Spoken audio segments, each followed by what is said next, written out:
Hello everyone, I am Xerix Lord Sentinel, and welcome back to CG4. The first action of 2020 has occurred. The Vikings take a lackluster turn, but end with a launch, bringing the Donner with Sigurd Andersen and a helmsman, the Diversion and the custom flotilla Odin's Mortar into play at their home island. The Corsairs manage to get their valuable textiles home. They then spend 80 gold to launch 3 warships. The Giza with captain, helmsman, oarsman, hidden crew, and face-down coin. Sphinx with a captain, helmsman, oarsman, and 2 face-down equipment.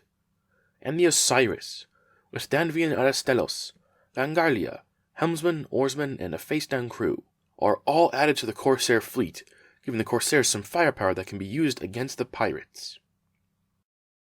The Dutch continue to move toward home. Plague has been removed from the fleet, and they are looking to get back on their feet, especially with the resource change about to happen. The Americans continue sailing westward, in the general direction of the Cursed. The Matuku is sailing back out for more resources. The other mercenary ship, the Forward, is heading back for home with a full cargo of food. The French continue to be cautious and gather large amounts of food and luxuries. With that, the current round of resources came to an end, and new values were needed. The die were rolled, with a max duration of 12 coming up, and 4 coming up for value. Textiles would continue to be valuable, while the value of metals skyrocketed. This change will likely benefit factions that already had ready access to textiles, lumber, and metals, and this value will hold for 12 rounds. The Spanish saw the value of their spices drop from 3 to 2 gold, but continued to gather them with El Aquimista and soon the Saragossa.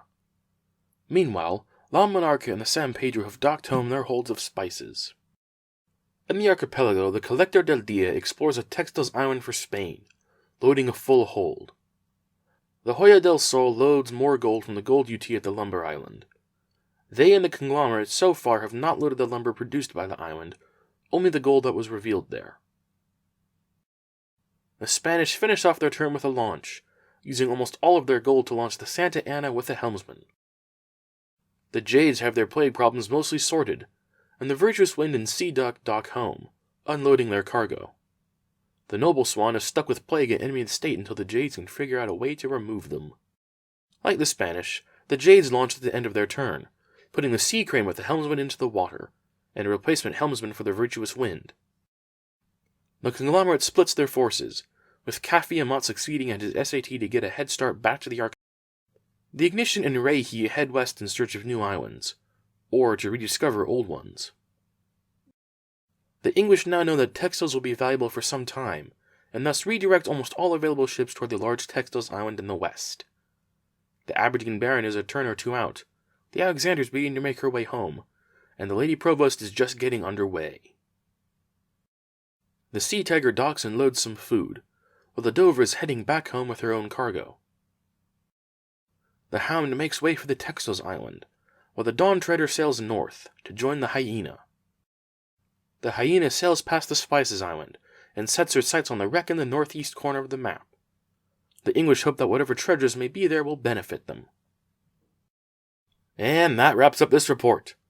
The resource change could prove to be pivotal down the road, given its length and the minimal change of the previous values. The pirates still look like the odds-on favorites, especially with metals and textiles readily at hand. The rest of the factions look to do reasonably well, since lumber, metals, and textiles seem to be common resources across the map. If you want to see what happens next, make sure you're subscribed. If you liked what you saw, hit that like button. Thanks for watching, and I'll see you all next time.